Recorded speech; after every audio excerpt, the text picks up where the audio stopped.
Yeah, boss of YouTube, 6 Foot Hackster, happy guys. Today the team building video for our week 1 match in the TBU, aka the Battle Union, guys. Our first week match will be going up tomorrow on Friday, so if you're excited, make sure to hammer that like button down below, guys, and let me know what you think about our team that we are bringing to week 1. Now, if you want to see what my opponent's team is, or what his draft is, sorry, it should be under the face cam and stuff, and I'm so excited, guys. We're finally going to get the TBU started, and it is definitely 100% going to be live narrated, because a lot of you guys said that you would rather see live narrated versions of the league matches instead of post-commentated matches. Now, if you may have missed my draft analysis video, a link to that should be somewhere on the video or down in the description for you guys to go check out, and then you guys come back to this or watch it after this. I don't know, but if you're hyped, make sure to hit the like button down below, guys, because I'm so excited. Like, you guys have no idea, man. I've been waiting, and I'm so excited, and I really hope that you guys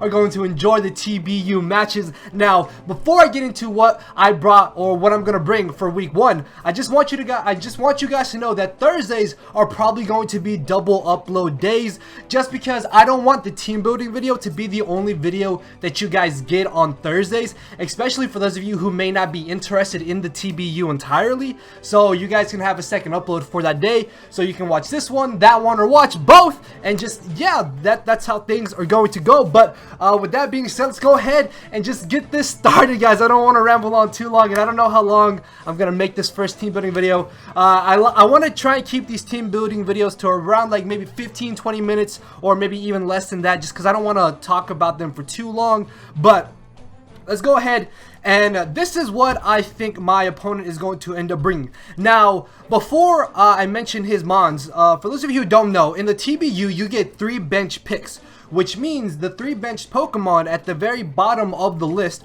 are the 3 Pokemon that my opponent cannot bring. So, for example, my opponent can't bring Terrakion and Talonflame, and he switched out his Vanillux for Mega Garchomp. So my opponent has Mega Garchomp instead of Vanillux, which means I only have to prepare for the first 8 Pokemon, and he himself has to prepare for my first 8 Pokemon, which is actually kind of cool, because every week you get to bench 1 Pokemon and take it off and take another one off the bench, so kind of switching between the 3 mons on your bench picks. So that's a really interesting concept about the TBU. I honestly kind of have mixed feelings about it. I like it because it's less Pokemon that you have to worry about, but at the same time it's less Pokemon that you can bring. But either way, I'm just really happy that my opponent can bring Mega Garchomp and Terrakion, because the combination of those two would be absolutely terrifying. So as you see here, we have the Drapion. I 100% expect him to bring Drapion. Either a Scarf set or a Spadef bulky set is what I'm expecting. Mega Garchomp, absolutely 110% I expect him to bring, because this thing is a huge threat. You guys have no idea how problematic this Garchomp can potentially be in this battle. Easily being able to run Adamant, because if he ran Jolly, there's not really anything that he needs to outspeed. With 84 speed investment, he can outspeed non-speed EV Shaman, so I really gotta watch out for that. Cofagrigus could definitely be another huge problem, whether it's Calm Mind or Calm Mind Will-O-Wisp, or just defensive with Will-O-Wisp and T-Spikes is a problem. Pain Split and itself is gonna be an issue. If it's Nasty Room Cofagrigus, which is Nasty Plot Trick Room Cofagrigus, that could actually be another humongous problem, so I really gotta watch out for that. Thunderous, I'm 100% sure he's gonna bring, just because of how versatile it can be and how many different moves it can run. Whether it'll be Life Orb or Z move, I don't know. I'll just have to find out. Fortress is another. Honestly, I feel like Fortress is probably a bigger problem than Garchomp, and what I mean by that is that spikes in general are a bit of an issue to my draft, which is why I decided to take Hitmonchan off the bench and put it in our starting lineup for this week, because I need to be able to spin away spikes if he gets them up. So the sooner I'm able to get rid of Fortress, the easier this match is gonna honestly be for us in this week 1 match. Now, fun fact, I actually faced Quill in week 1 of the VPL, for those of you who may have followed that league, and I managed to beat him in that league, so I'm hoping to do the same in this league as well. And then finally off, I'm expecting him to want to bring Manaphy. I honestly don't see him wanting to bring Silvally Maybe he could bring Espeon, but honestly, Espeon over like Fortress Thundurus, Cofagrigus, Drapion, and Garchomp would honestly be so much easier for me to deal with. So if he does bring in Espeon, then that means he loses a potential Scarfer and Drapion. He loses a bulky wall on Cofagrigus, an amazing mixed sweeper in Thundurus, a very, very annoying Pokemon in Spiker and Fortress, and a potential humongous late game threat in Manaphy. So I would rather see Espeon instead of like one of these 6 Pokemon that I'm mainly expecting him to bring. So let's take a look at the first Pokemon that the Durham Druddigons will be bringing for week 1 of the TBU, and that is going to be Juliet the Jolteon, making her TBU debut. For those of you who follow the CCLD League, you will know that I have Juliet on there as one of our Pokemon, and I think she's come like every week. And the amazing thing about Jolteon, and this is a perfect example of why Jolteon is just so good, because it is so fast that you can honestly just run Adamant like 8 out of 10 games that you play. That is just how fast Jolteon is, and it hits insanely hard coming off a positive natured base 110 special attack. Also, if you guys didn't notice, these matches are going to be done at level 50, which is why the Pokemon are preset to level 50. So Thunderbolt and Volt Switch are obviously there for stab. Hidden Power Ice is mainly for the Garchomp. HP Ice to Garchomp does a clean 70 to 80% depending on the EV spread. I definitely expect him to be running a whole lot of HP in his Garchomp, just because, like I said, it doesn't really need to run that much speed, and the less speed it's running, the easier it's going to be for me to KO. So all I really need to do against Mega Garchomp for Jolteon to knock it out is just to be able to get off a little bit of chip damage along with Stealth Rock's damage. And the amazing thing about Jolteon is that it 2 or 3 hit KOs just about anything that Quill wants to bring. Like Drapion takes a clean 44 to 53% if it is Spadef bulky. Shadow Ball does 52 to 63% to max defense, max HP Cofagrigus. T-Bolt does 53 to 63% to max HP, max defense Cofagrigus. So Thunderbolt in itself is really good. Jolteon's got about an 80% chance to 2 KO Drapion after Stealth Rocks and Black Sludge recovery, which is really good. Thunderbolt to even Wakan Berry non-HP invested Manaphy is going to be cleanly 2 KO'd, and a non-boosted Surf can't knock us out in return.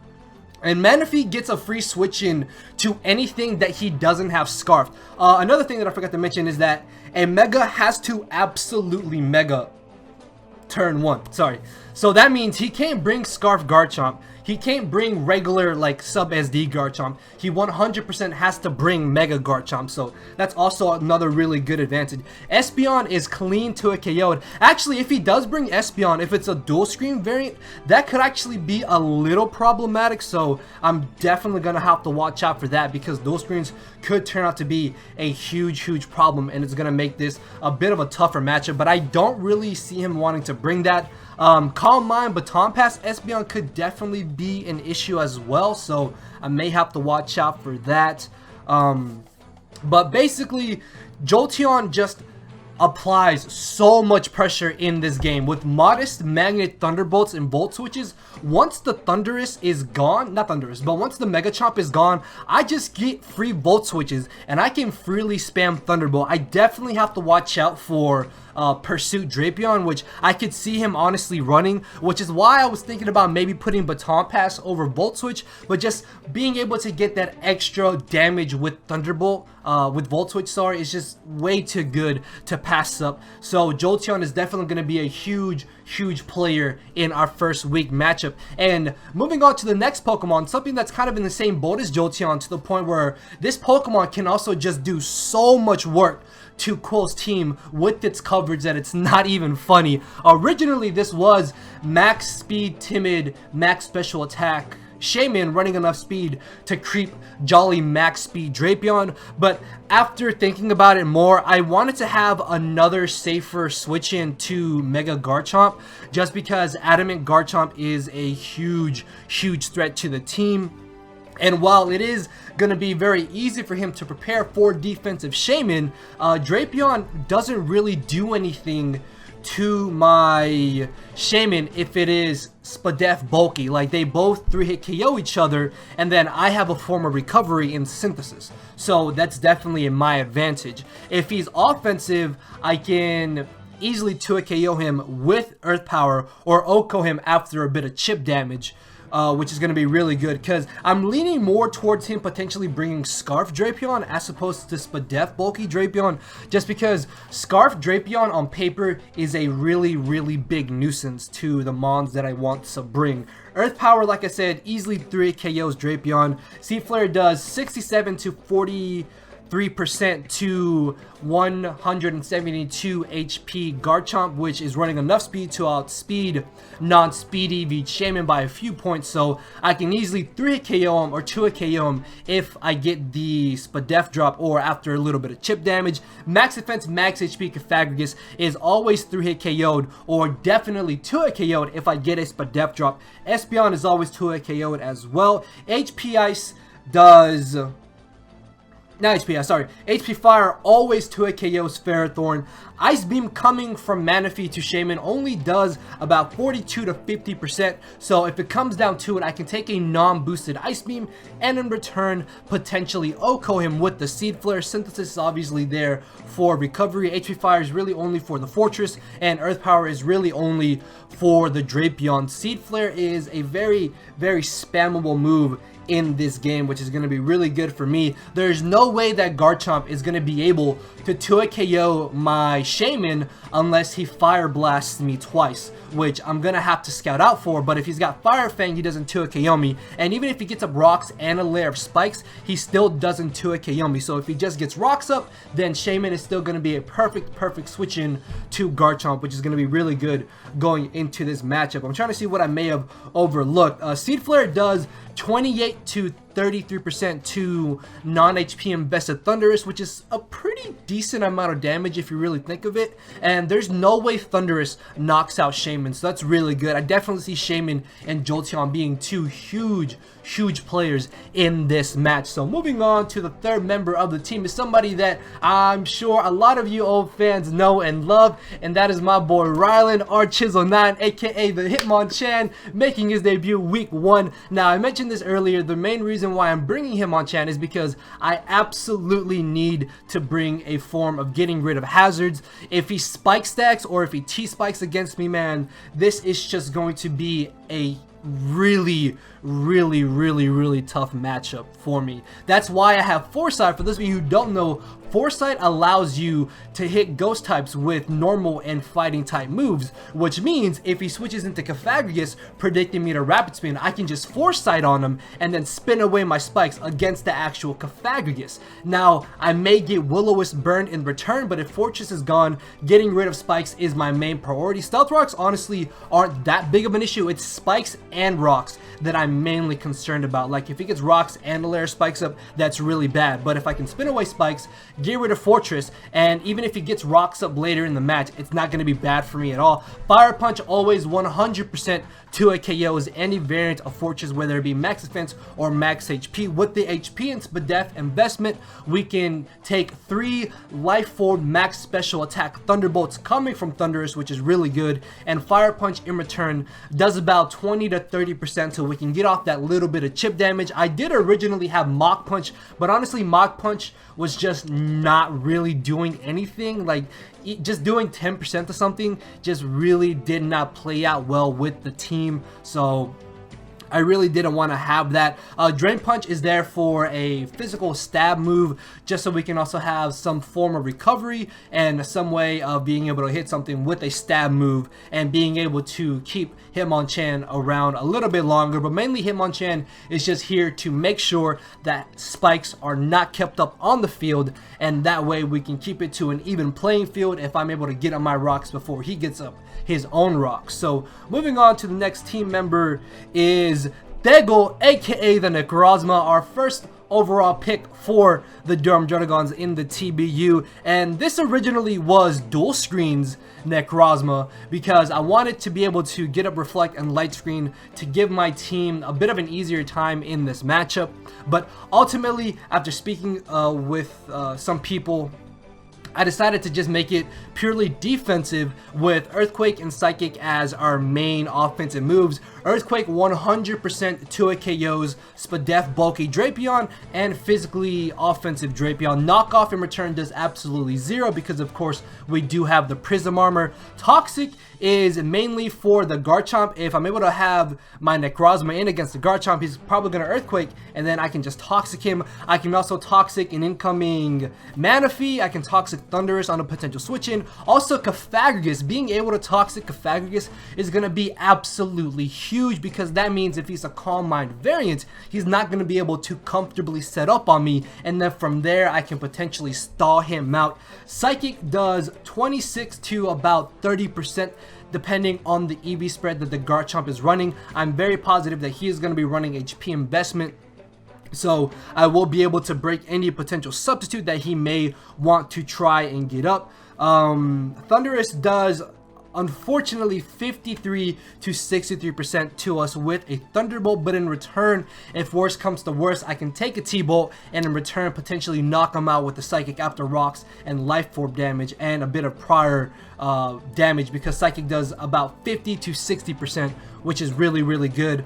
That's really about it. This set really can't touch Fortress, which really sucks, but I'm definitely going to try to take down Fortress so it's not Necrozma against Fortress in a potential scenario. So Necrozma and Shaman are my main two answers for Garchomp, which is really good because originally it was just Necrozma that was my only answer to Garchomp.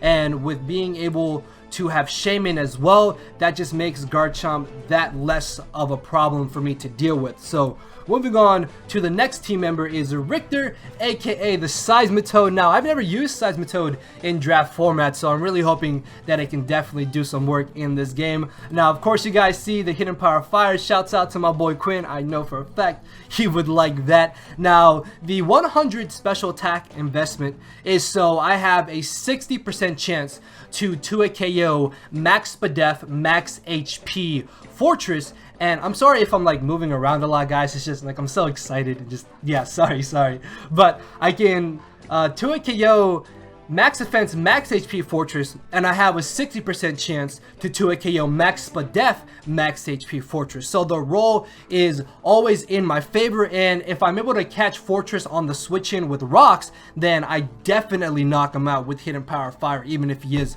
Spadef bulky. Now, if he's got Akaberry, I don't think that 2 Hidden Power Fires knock it out if he is Max Spadef. So depending on rolls, I may be able to or I may not. Earthquake always 2-hit KOs Drapion, which is really good, and it's just a really good stab move in this match. Knockoff is really a nice spammable move because I hit the Manaphy, Thundurus.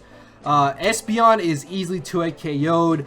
Cofagrigus is going to lose its leftovers, and then if I'm able to Toxic it, Cofagrigus literally will not be a problem. I can even knock off an Akaberry coming from the Fortress, and then in return potentially 2-hit KO him or Oko him depending on his spread. Silvally, I honestly don't expect him to bring Silvally because I don't, like I said, Silvally is kind of in the same boat as Espeon. Like I would rather see a Silvally than like a Manaphy or a Thundurus or a Fortress or a Cofagrigus. So that's going to be really good for me. Like if he doesn't bring Fortress at all, then this matchup is going to be so much easier. Like you guys don't understand. Maybe I'm just thinking that spikes are a bigger issue than they really are, but just I always like after Ellis helped me team build for the UCL. When it comes to team building for league matches, I always think like, what is worst case scenario? And I try to build off of the worst case scenario, and then if my opponent doesn't bring the worst case scenario, then I'm like, oh well, this is just a lot easier for me to win, and I just kind of go from there. But unfortunately, this Seismitoad can't really do much to Thundurus outside of knockoff and HP Fire, and I can't really do much to the Garchomp. But like I said, I have Necrozma and Evergreen for Garchomp, so I'm not too worried about that. Thundurus shouldn't be too big of an issue. The Spadef investment allows me to always live one Life Orb Max HP Grass Knot from Thundurus that is not boosted, and a potential Specs Grass Knot from Espeon, which I don't see him bringing Specs Espeon. He most likely is going to bring Life Orb, but I can live one Grass Knot coming from that, and then defensive E's just allow me to potentially chew a hit from his physical attackers, which is just mainly going to be the Drapion and the Garchomp. And Seismitoad is also a really good answer to his Drapion. There's really nothing that the Drapion can do to me. I was contemplating switching Water Absorb to Poison Touch, but the good thing about Water Absorb is that Manaphy, it can't freely spam Scald. Actually, yeah, I can also live a non-boosted Energy Ball because of Rindo Berry, and in return knock off a potential Wakam Berry, or just get chip damage off with Earthquake, or even just get on my Stealth Rocks if I really want to. So that's another really good thing, but that's mainly why I have Water Absorb. It's just so Manaphy can't freely spam Surf. Otherwise, I would have definitely put Poison Touch to potentially poison Espeon with knockoff, or even poison Cofagrigus with knockoff because of the Poison Touch chances. And moving on to the last team member. Now, this last team member was originally going to be Infernape, but the downside about Infernape is that it's outsped by Thundurus, it's outsped by Espeon. I can't OHKO Garchomp with the set that I was running, and I can't knock out Drapion depending on the set that he's running, and Cofagrigus is always 2-hit KO'd by any move that I want to go for. So ultimately, after thinking about it and talking to some people, I decided to go with our first shiny Pokemon in Sun and Moon. Well, you get what I mean. The first shiny in Pokemon Sun and Moon that I ever caught, that I ever shiny hunted for, and that is Mimikyu the Peekaboo, which is going to be an absolute monster in this match. And the main reason why I have a Lumberry is just because I don't want to get burned by a Scald from Manaphy. I don't want to get potentially Thunder Waved from Thundurus. I don't want to get Will-O-Wisp by Cofagrigus. I don't want to get a potential Toxic from Drapion if it's like Scarf Toxic or something weird like that. Silvally could even paralyze me potentially. Fortress could try and go for a Toxic, but it's just mainly for T-Wave and Will-O-Wisp from Cofagrigus and Thundurus respectively. And the cool thing about this is that mid to late game Mimikyu can just set up a Swords Dance and Shadow Sneak sweep everything after Rocks damage and Life Orb damage, and if anything is in range, then I will be able to just knock them out. Shadow Sneak does 45 to 54% to Thundurus. Espeon is always OHKO'd. Spadef Drapion takes 63 to 75% from a +2 play rough.